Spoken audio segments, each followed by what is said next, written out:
Le 4 août dernier, quelques jours seulement après le coup d'État perpétré par les militaires au Gabon, la communauté économique des États de l'Afrique centrale, sous l'impulsion de son président en exercice, l'Angolais Gilberto da Piedade Verissimo, a condamné l'action des militaires. Ce dernier a entrepris ensuite de délocaliser le siège de la CAC de Libreville à Malabo. Le 15 décembre dernier à Dibelo, en Guinée équatoriale, lors du 5e sommet extraordinaire de la conférence des chefs d'État et de gouvernement de la CAC, ayant entériné le maintien du siège au Gabon, João Manuel Goncalves Lourenço, le président de l'Angola, serait venu uniquement pour s'opposer à la levée des sanctions envers le Gabon. À en croire des sources officieuses au Gabon, des incompréhensions ont été notées face à certains actes inamicaux de l'Angola, tandis que selon une source non gabonaise à Dibilo, l'Angola aurait été le plus virulent envers le Gabon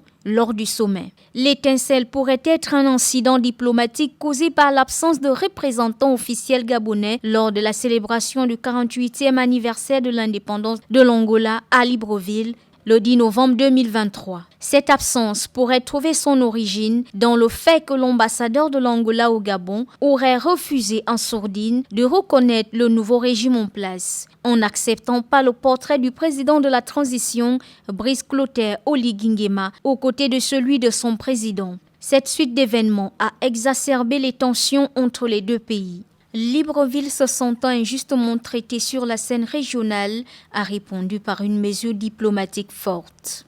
Le rappel de son ambassadeur pour concertation est un signe d'un mécontentement profond face à ce qui est perçu par la diplomatie gabonaise comme des actes inamicaux et une ingérence dans les affaires intérieures du pays.